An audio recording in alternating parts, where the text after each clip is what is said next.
Guys in the garage.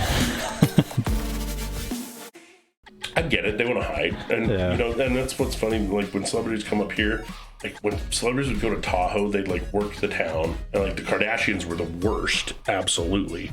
Everybody, them and Tom Cruise were, like, you didn't even say those words around, like, Tahoe because they were such assholes to everybody in Tahoe.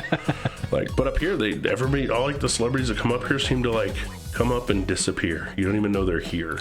Yeah. You know, that's why they come up here. So I'm like, yeah, they kind of just blend in. Yeah. And it's almost like people, when they do recognize them for the most part, kind of leave them alone. And that's Idaho. It's, you know, people are like, because, you know, that's the way Idaho and Montana are. They're like, we don't want to be fucking with our shit. Just yeah. leave us alone. Leave us alone. Yeah, exactly. Yeah. God, what's her face? I can't remember her name, but I just saw a thing recently that was talking about some celebrity gal was up here. Oh, I wish I could remember her name. But see, that's how much I care about celebrities. Yeah, Reese Witherspoon was. Yeah, that's the one. Yeah. Yeah. Yep.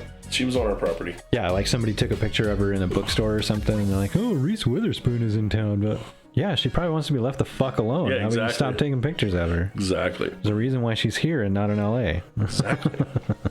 But then you think in LA, like, there's celebrities everywhere. So, What do you want to know? what do I want to know? Yeah, what do you want to figure out in life? Who do you want to save? Everybody. We're solving world problems every time that we podcast. Are we? Yeah, one problem at a time. I mean, one nugget of a problem at a time. Getting information out, yeah. I guess that solves problems. No, actually, I just want to know about you. I mean, I already know a ton about you, but not everything. Yeah, my name's Brady. I've been in the photography industry for like 23 years now. Oh, so like literally eons? Feels like eons. I actually played basketball the other day with my son, and I hurt my back. Oh, for real? Yeah, I mean, I say that tongue in cheek now, but I've reached the age of old, right? I mean, I have a back that's hurt. Walking hurts. Getting out of bed is hard. I want one of those bars that I can pull myself up, you know? You can buy those, you know. Well, I'm going to have to. You can call Home Depot and like a couple guys will come install it for you. Oh, perfect. I might just use my sex swing. There you go. I'm just kidding. I don't have one. Just put it on a winch so you can lower it when you need to. Yeah. Multi-purpose, dude. I like the idea of that. If you're going to spend the money, I mean, you might as well make it universal. Oh, yeah, absolutely. My pull-up bar is not just a pull-up bar. You know, humanity, this is where, you know, my opinion is that one of the aspects that our society absolutely needs to take on if it's going to survive is everyone needs to start microdosing mushrooms if they haven't done it. I 100% mean that. And the reason why, I mean, well, for one, so I'm not a doctor and don't do anything illegal, you know, disclaimer, all that. But, you know, one aspect of it is it helps with depression a lot. And I feel like we're going to be having a lot of that coming. Yeah, I agree. But in a more applicable sense, what it does is it makes it very obvious to anyone that spends time microdosing that materialism is a lie. It's not true. It's what we all have been given. It's like a very theological way to look at the world, and it's just wholly inaccurate. Well, yeah, we've been conditioned, I mean, for eons to consume. Right. Well, I mean, it's just like, what's the joke mean? It's just like, you know, taxes are what we pay to live in a civilized society. Mm-hmm. After the BLM Antifa stuff's like, can I get my money back? Mm-hmm. Like, where's the civilized society? Well, and I think that last I saw, they'd paid since 1986 just over $2 billion in damages through the vaccine court, which is very hard to get compensated through anyway, which is pretty substantial. And the fact that every one of these COVID manufacturers of the vaccine have all been criminally charged with fraud, right? Felony charges against them. So it's like, to not even be able to question a company that has that kind of felony. It's just like, right. If you were just curious, like, oh, I'm studying law, like what's the name of the company that paid out the highest criminal fine in history? Oh, it happens to be Pfizer at $2.3 billion for like bribing doctors. For real? Yeah. You know, and to me, that's where racism really roots.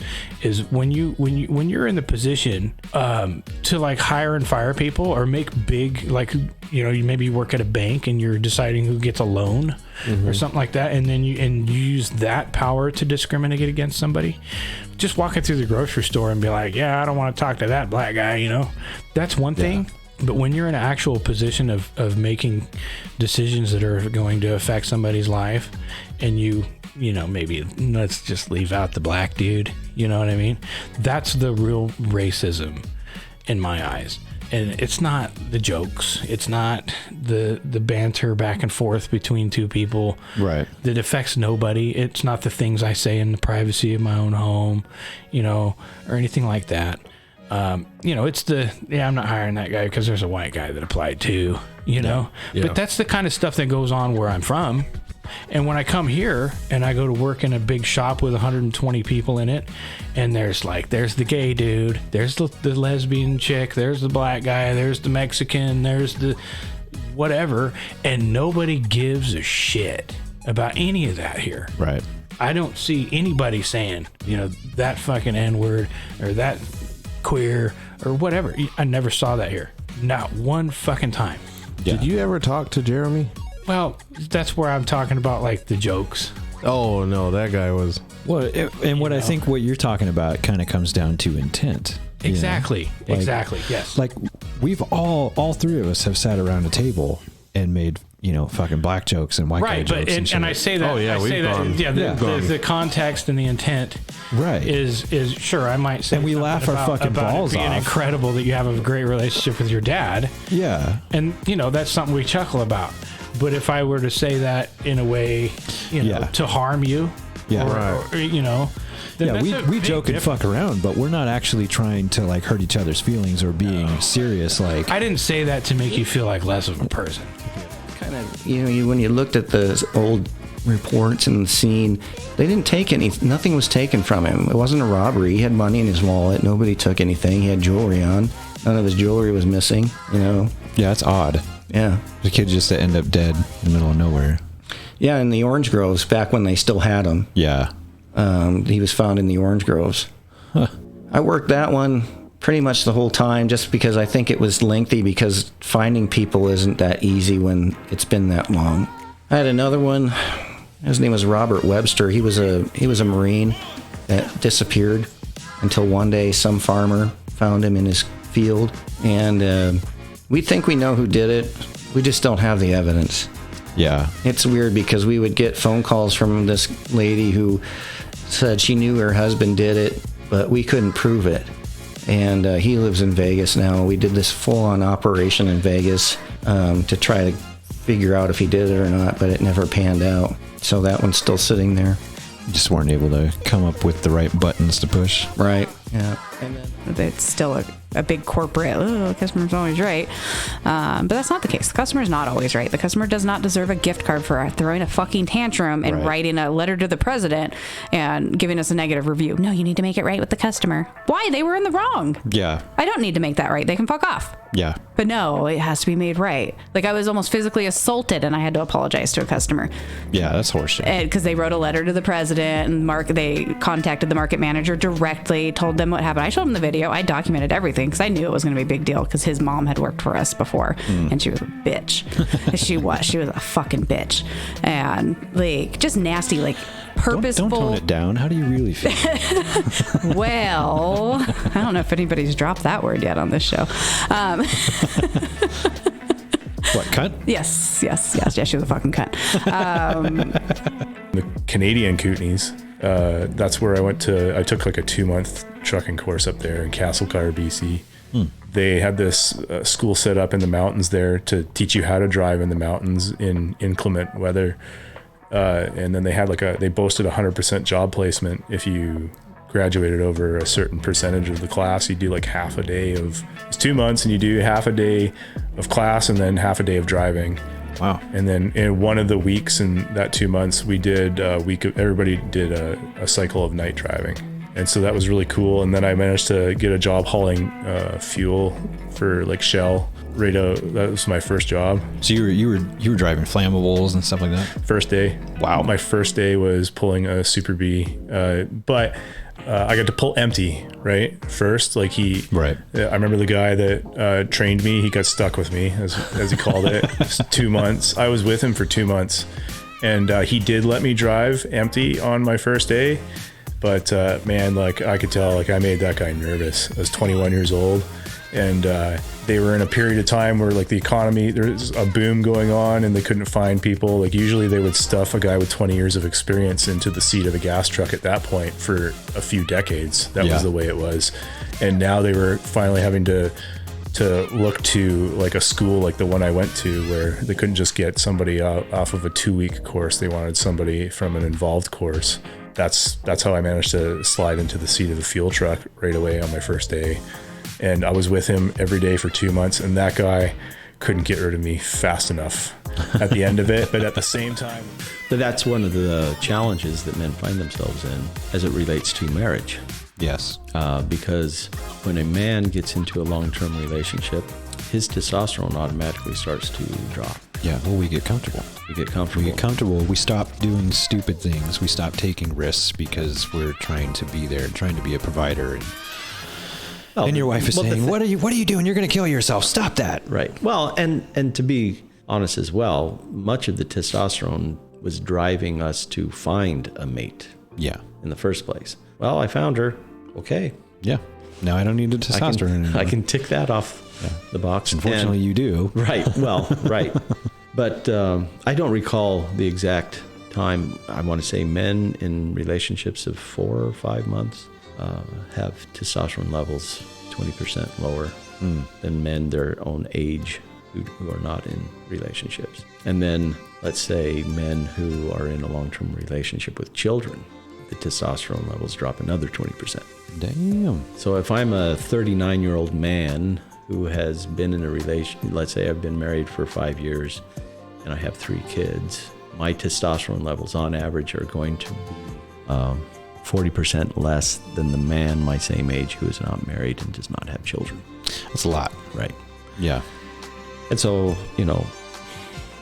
evolutionary psychologists, theorize that this is actually beneficial to the family. And I could see why. I could see where that theory would make that case. That's the shortcoming of evolutionary psychology, though, is that there's no real lab that you can actually run these tests in. Right. Yeah. Right. And these other drugs that have won Nobel Prizes and stuff like that people have found effective, that's all shunned. That's just all, Rogan's taking like horse dewormer. Yeah. Like, what's he doing? Like, he's not a horse. It's all this. It's all bought and paid for. It's all right. Basically, you just have to start with the point one is like, it's all a freaking lie. But that's where the problem of greed comes into play with everything. Oh yeah. Because like lobbying, I think everybody at this point probably knows how I feel about lobbying. It's legal bribery. Yeah. It's horse shit. Absolutely. It should not be allowed because, the guys in the Senate and the House and everything else, they're getting kickbacks like, if you help me pass this deal, Senator, I'll put a little extra something in your campaign. Yeah. So it's just legal bribery. But then that filters down to the healthcare system, right? Why are doctors allowed to get kickbacks for pushing certain drugs? It's stupid. How about you actually give a damn about somebody's healthcare and you recommend whatever medication is really going to help them and not have something on the table that says, well, if I give them this one, I'm going to get, an extra $100 or whatever it is. Because the medication is really going to help them, isn't going to make them any profit. Yeah. That's the bottom line. Yeah. It is the bottom line. Which means line. most healthcare professionals these days do not give a shit about you. They don't. Our taxes should be like GoFundMe.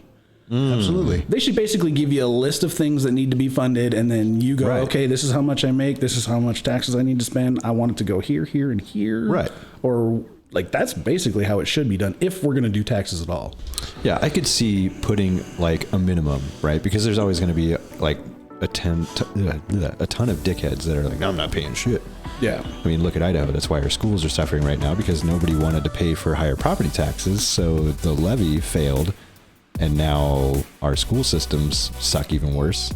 You know, we're losing sports programs, we're losing music programs, we're losing a lot of stuff. I was actually just talking about this with the gal I work with today, and she was pretty pissed off. And I was like, yeah, that fucking sucks.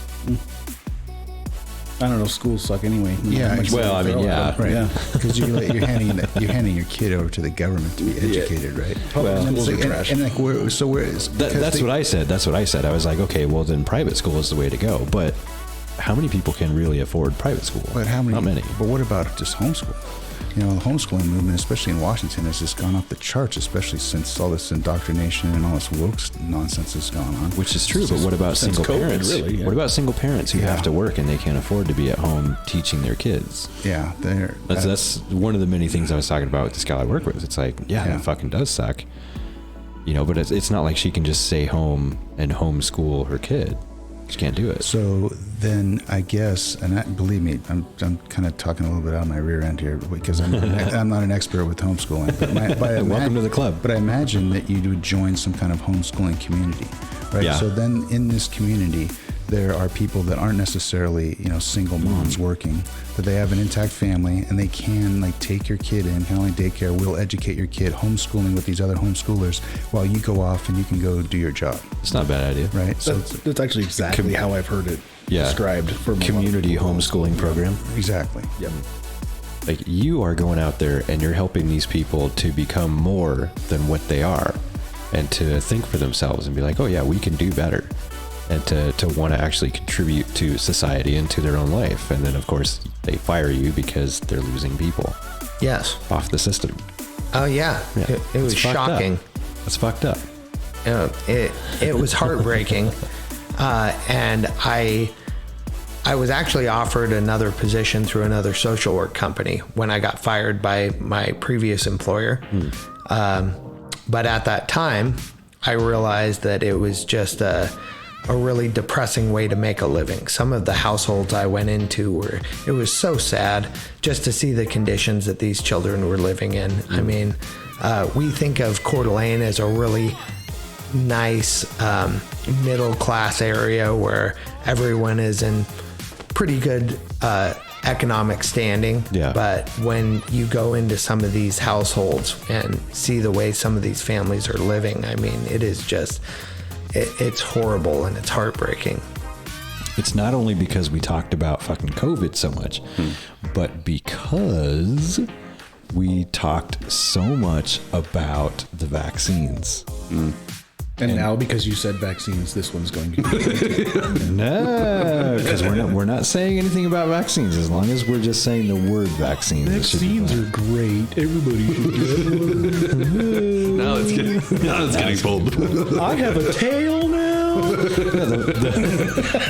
The funny thing that blew my mind is the fact that JJ is a medical professional, right? So it's not like he doesn't know what he's talking about. But of course, the fact that he was putting his 2 cents into it, that's what got a fucking pull. Yeah. Such horseshit. So do they give you a list of why they pull it? Like, yeah, so they give you... It's so like this one... super vague reason, isn't it? Yeah, I would imagine They don't really go into details. They're just Yeah. like, because you said this.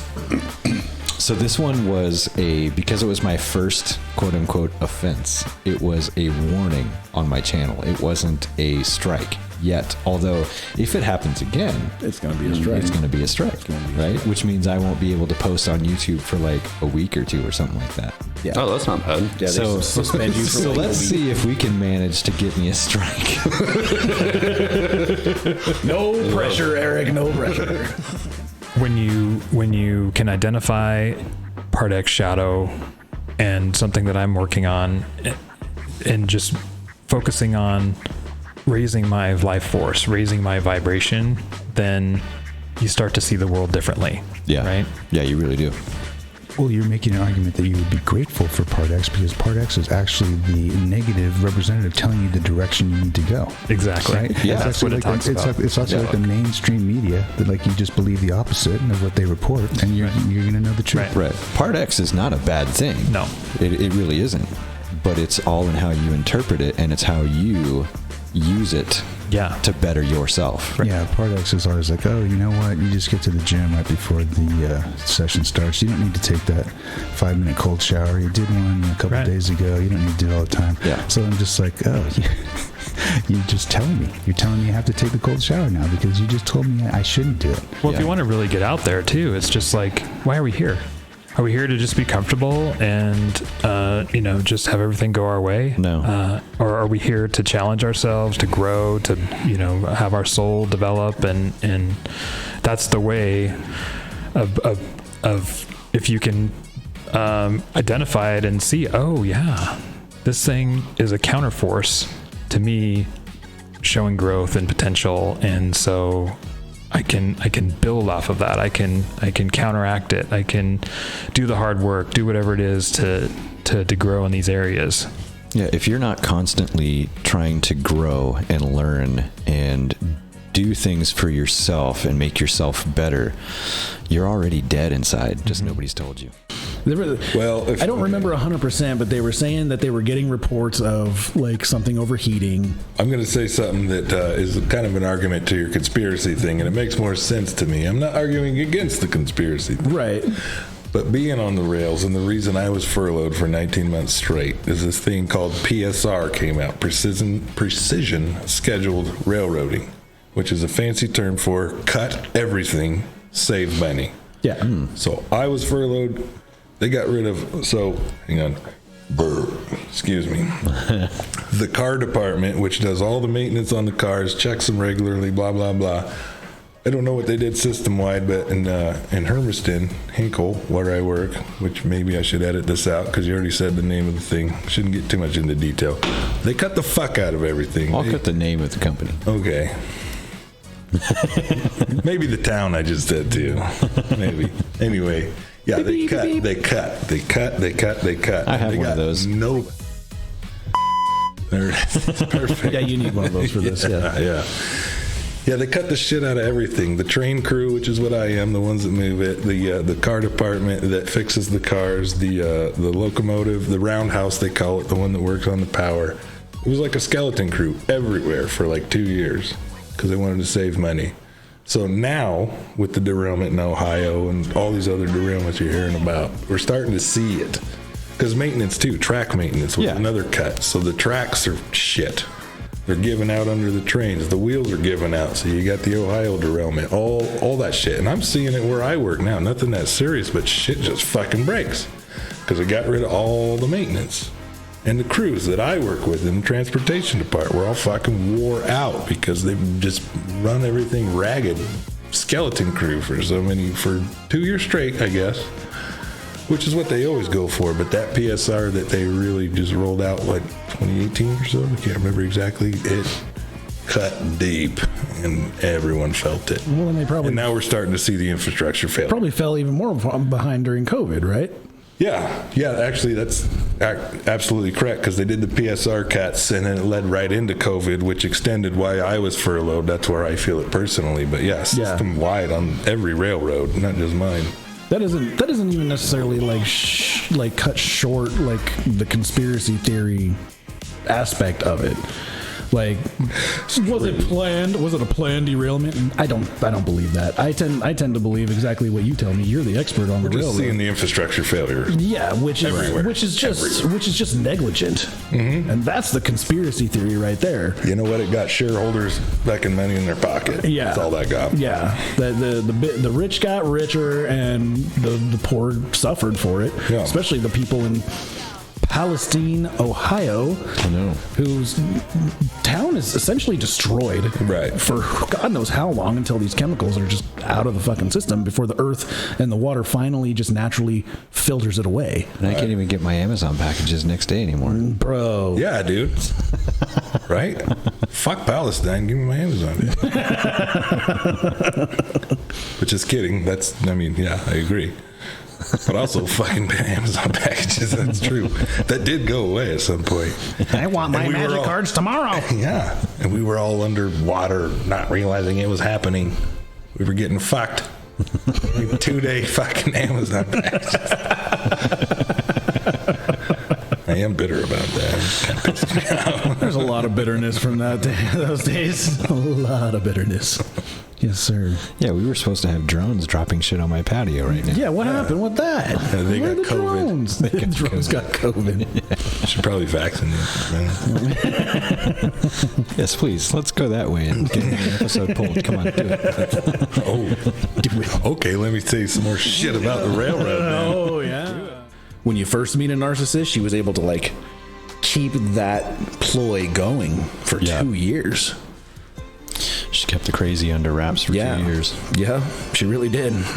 Yep, and I've heard about her since then, and she has gone off the deep end. So it's like, damn. Whoa. Yeah. Well, at least you dodged that bullet. I did. I dodged that bullet good. Well, I set 3 very specific rules. Like when I first started dating her, and I really think this is why she kept her ploy on for as long as she did. The 3 rules were no lying, no cheating, and no hitting. Those I said is if any of those happen, right, I'm out. I'm done. I don't put up with it anymore. And those are like my 3 rules. Like when I'm thinking about getting serious with a woman now, it's like these are the rules, and the rules are for me too, obviously. Right. Yeah. But those are the 3 rules I lay out. Very, very solid boundaries. Well, and you get a lot of the body language from a person when you tell them, if I'm gonna be in a relationship with you right now, these are my 3 rules, and you lay it out. Right. You know, and you can kind of tell, like you can almost see them thinking in their brain, like, I don't think I can follow those 3 rules. How long? Not all 3 of those rules. Yeah, exactly. Like, okay, well, then we're not going to do this. Yeah. How long do I have to wait before I can hit him and then make him believe it's his fault? Or, oh my God, I lie all the time, like, about everything. Or does he really think I just want him? Like I might want other dudes too on the side. Yeah. Does he really think that I'm not going to fuck other guys and then lie about it? I totally cheat all the time. And hit him when he asks me about it? Right. That's rough. Right. That's a great rules, though. I mean, that's pretty fucking basic to any relationship. You would think so. Right? You would think so. Right. But no, people need to fucking hear your fucking ground rules anymore. Yeah. They just do. I feel like that should be pretty much like top number 3 unspoken. That's what I'm saying. I mean, how is it not? Yeah. So if you take a step back and instead of being stressed out about whatever the problem is, take a step back, focus on it, think about it, you can always find something to be positive about. Like, you know, okay, well, at least now I know when I do this happens and I'm not going to do that again. I mean, there's your positive. Exactly. And people get so upset when they fail. But failure is a positive thing. Yeah, failure is the number 1 best way to learn anything in my book. It's a stepping stone to success. Yeah. And I can't even count how many times I've messed something up or failed and felt like a total moron. But, you know, the older I get, the more I learn, like, okay, well, I won't do that again. Right. So as a kid, did you ever stick a bobby pin in a wall socket? No, I never did. But, please say yes, David. No, I had too many friends that did that, and I didn't ever have to do that one to learn what happens. Right, but you learn from it, right? Yeah. It's a negative thing. You learn from it. Yeah. So it's the same aspect, you know. So here and this might seem menial in comparison, but a simple example is this. A few weeks ago, a guy brought a bike in for some service, and his crank was stripped out. The pedal fell off. His crank was stripped out. So I had to replace the entire crankset. His bike was old. They don't make it anymore. So I had to find a comparable crankset. So I put it on, and I couldn't get the front derailleur to shift through the 3 rings, the 3, and it would only shift for the middle one to the top one. I couldn't get it to go all the way. And, you know, I've been playing with bikes for 40 years, man. I couldn't figure it out. So I stopped. I said, okay, I can't let this win. So I put it away and worked on something else. And I thought about it. I went back the next day, and all I had to do, is the bottom bracket that your pedal, your crankshaft connects to. Yeah. At the bottom of the bike. I just had to take it out and move it like a 16th of an inch. Huh. And it worked beautifully. Yep, small adjustments. Small adjustments. Small adjustments can make big changes. Exactly. When you fail at something, go back to where you had hope and make a small adjustment. Yep. And there we are. It brings us through it. Change it unless you can show me why I should change that. Mm-hmm. And like you look at life today, and like you just got these people on both sides that just want to be like, I don't like this. You should change. Right. No. Instead of saying, I didn't like this, so I'm not going to listen to it. Yeah. You know what? I don't like that racist person, so like I'm not going to listen to it, or I'm going to choose to engage back at them. But I'm not going to sink to their level to the point where I call them names or whatever. But like at the same time, they're probably not going to listen. But I'm not going to ignore. I'm not going to pretend like their belief is stupid. Their belief is stupid. Their belief is bad. Their belief is wrong. It's dumb. But like I don't feel any need to like cool. I don't need to silence them. Frankly, like cool. Let's figure out who all the people who have these shitty beliefs are. Like that's fine on both sides. But stop fucking telling me how I need to behave unless you can show me a decent reason why. Yeah. And like none of these arguments on either side of anything these days, anything, pick a freaking topic. None of them are rational. None of them are trying to understand the other side. Right. They're just all trying to shout down everybody. But I don't have to like you, and I don't have to believe what you believe, and I don't have to, think the way you think. That is tolerance. Whereas acceptance actually is kind of the same thing. But acceptance would be, more of, okay, I see what you're saying here, and I can see why you think the way you think on certain things. Okay, we can be friends. Maybe I do like you. I mean, there's a big difference there between all of those. And then the next level is like condoning or supporting, right, and promoting a person's like viewpoint, right? It's like just because I tolerate you doesn't mean that I condone what you're doing. Right. And what they push all the time as tolerance and acceptance is them trying to tell us that we have to think the way that they do, right? That we have to believe what they believe, and we have to join them in pushing their agenda to everyone else. That's not tolerance or acceptance. Right. If you don't tolerate this naked 60-year-old man, waving his genitals in front of a 5-year-old kid, right, at some parade, well, then you're intolerant and you're like some kind of bigot. Yeah, dude, I saw something the other day where somebody was saying, they put up a picture of Mrs. Doubtfire, right? Okay. And it was Robin Williams dressed as an old woman. Mm-hmm. And they were like, this shit's been around since the 90s, if not earlier, blah, blah, blah. You didn't cry about it then. Stop acting like a fucking 2-year-old and grow up. It's like, okay, there's a big difference between Robin Williams dressed as an old woman very conservatively on a fake TV show reading children's stories to children. That's a totally different thing versus some guy dressed up in fucking lingerie and twerking in front of a bunch of 3-year-olds. It's completely different type of genres. If I'm going to look it up on Netflix, you're talking about comedy versus horror. Yeah. Right? And if you actually paid attention to Mrs. Doubtfire, he didn't have any children on the show. It was just a TV show like, Mr. Rogers, where he was just sitting in a chair reading stories and talking about stuff. And then the mailman that came by and they were fucking around with dinosaurs and shit. Like, it's a totally different thing. Right.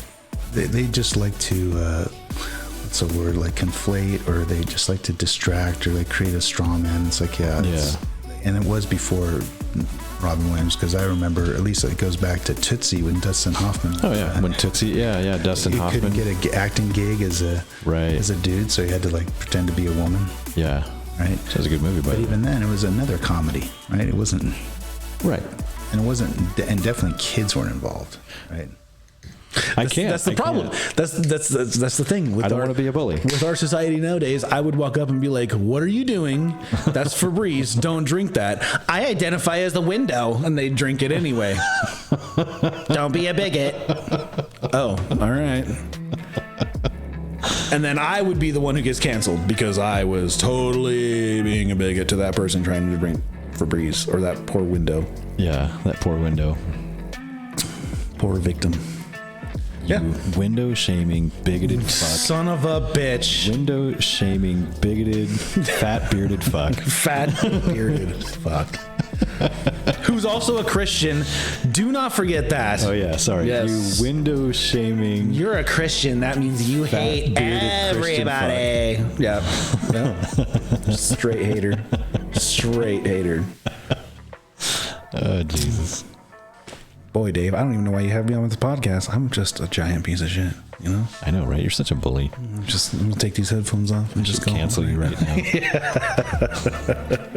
I'm looking to get another freaking YouTube boot. I am. I'm just looking for it. You could just start saying all the buzzwords. Oh, all the buzzwords? Yeah. Oh, okay. All right. So the vaccines are poison. Yeah. The 2020 election was stolen. Rigged. Yeah. No, it was stolen. It was rigged. All the voting machines software was Epstein rigged. didn't kill himself. What else do we got? Oh, bro. Hillary's murder list.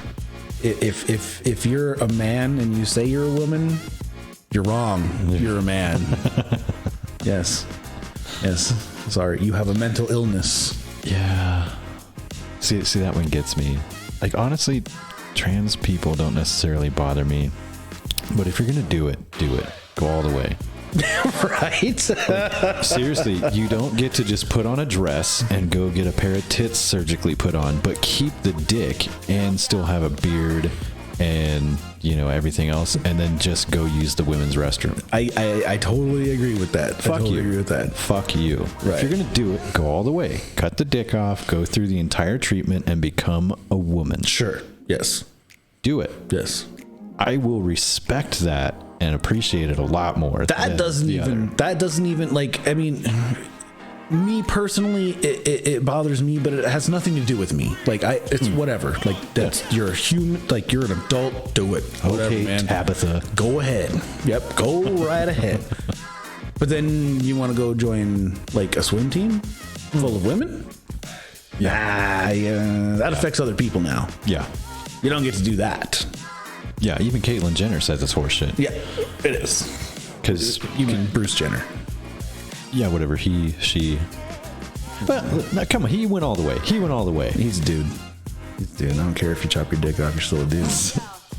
Anyway, he agrees that it's fucking horseshit. Yeah, flipping burgers for $5.25. $5.25? Yeah. Damn, what year was that?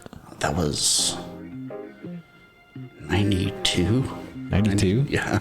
Shit, and then I was 8 years old. Then I worked at Pizza Hut, and the one over here in Coeur d'Alene. Oh, really? Yeah, that's like right across the street from McDonald's. Yeah. I worked at that McDonald's. My brother worked at that one too. And then worked at the Pizza Hut.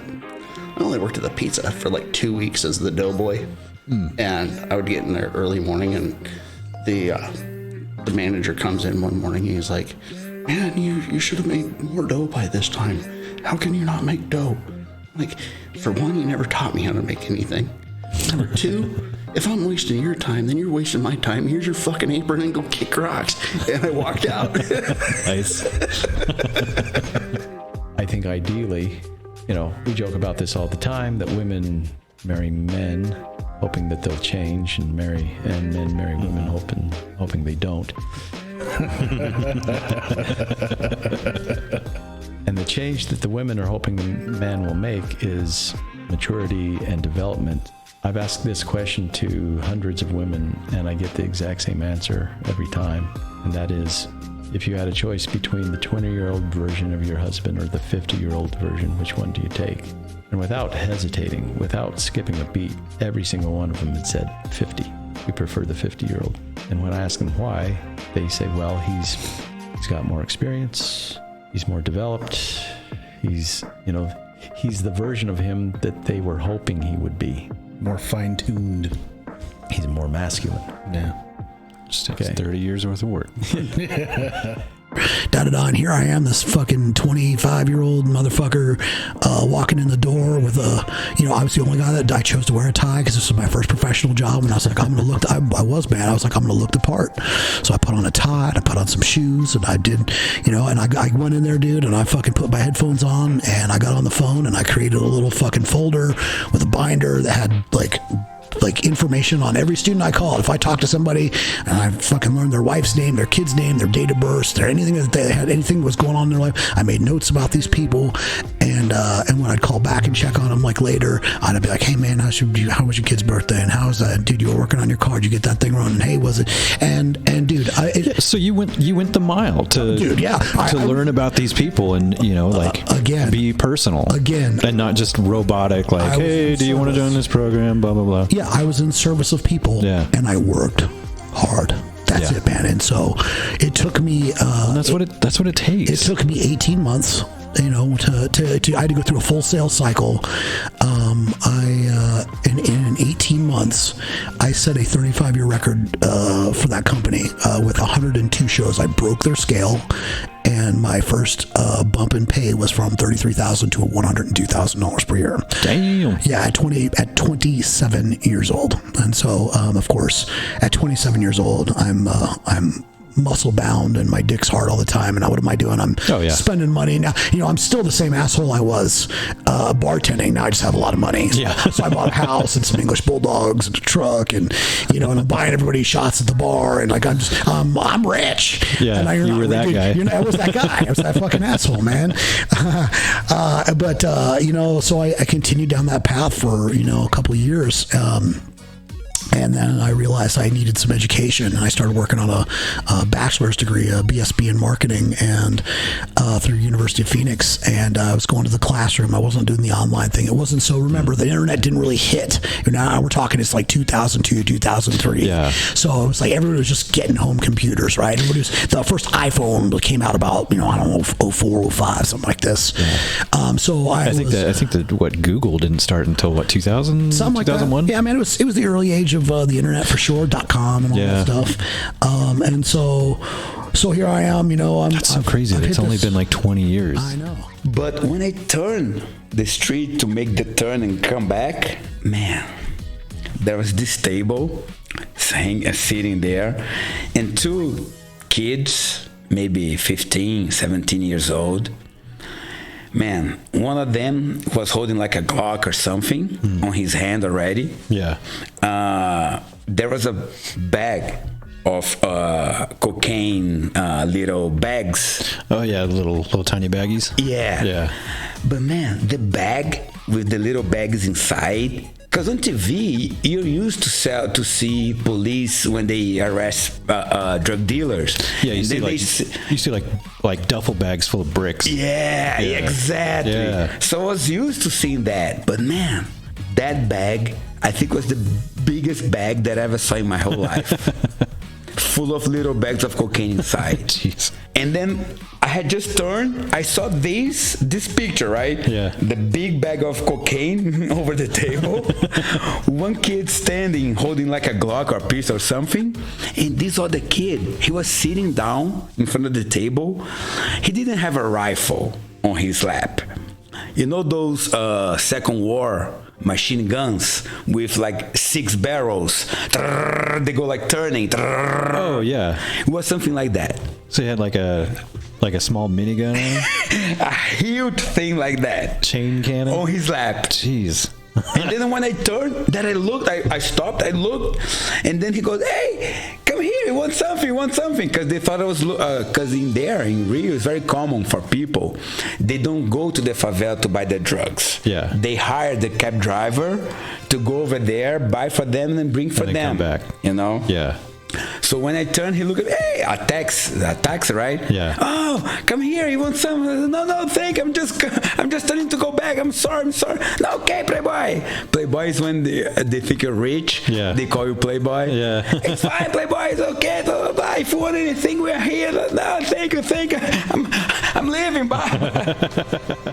COVID was the big eye opener for a lot of people, which is why you saw a lot of people transitioning over to more the naturopathic realm as opposed to Western medicine, because they saw what Western medicine was doing during the COVID pandemic. You know, they were killing people, to be honest, and they'll openly admit that. A lot of the stuff that they were doing was wrong. Where we thrived during COVID. I mean, our business was amazing, and we helped hundreds and hundreds of people based off of nutrient support. You know, it was not fun during those times, and I didn't want to be a type of business that was really capitalizing on a lot of people being sick. But if we weren't going to be there, then how were these people going to get the help? They were going to have to turn to Western medicine and risk sitting in the hospital for 6 to 8 hours and just getting a Z-Pack. Here you go home. You know, so, and that just wasn't effective at all. So I saw that on the fireside, still seeing it on the fireside. And luckily, you know, we've ridden the wave of COVID. It's not an issue at all anymore as far as severe symptoms, unless you're, you know, 80, 90 years old or you live in California. Or you live in California, exactly. But yeah, it's tough. I'm just glad that we were able to build a business that was built off of doing the right thing, as opposed to just figuring out ways to make profit. Yeah, it's good, man. Yeah, it's fun. The madams were really very persuasive themselves in directing the way that the history went. If they hadn't been so, I guess, proactive about the small talk that they used, the gossip that they inserted, then I don't think that they would have that the houses would have lasted so long. Well, I mean, they were very intelligent, taking advantage of the tools that you have. I mean, yes, it's a small town. People talk, right? I mean, you can't poop in that town without everybody knowing what color it is. So, of course, why not go in, get your hair done, and maybe just mention something? Yes, because of course it's going to snowball into something else. Yeah. So they were very smart women. They knew what they were doing. Yeah. Well, see, you ran for mayor at one point. I did. Yeah. Yes. I don't recommend it. It was I think I was very, again, with my idealism, I don't think that I realized that people would do the things that they did. Like what? Okay, for example, somebody called up a national newspaper and told them that in the process of me in my job as a school counselor, that I was telling kids that they needed to try having golden showers because I'd had a golden shower once and it had changed my life. And so I was going around advocating it to the kids up at Mullen. Wow, that's a hell of a stretch. I know. It's quite the fantasy, isn't it? Yeah. Like in this fantasy, you know, like what was I doing? Like what was the golden shower that changed my life? Like, let's hear more about that. All you listeners out there, take care of yourselves. Just take care of yourself. Take care of yourself before you take care of anybody else. I mean, unless you're a mother who has kids, then there's that. But you should still take care of yourself. Still take care of yourself. Yes, 100%. You are a priority. Every once in a while, you still need a bubble bath and like 10 minutes just for you. Make yourself a priority. Put them down for a nap and read a book or take a nap yourself. Masturbate, whatever. Yeah, whatever. Send me pictures. Yep. Work on your OnlyFans account. Send me a link. There it is. Hey, I'm just saying, if I could make $1 million a year posting pictures of my butthole on the internet, I'd fucking do it.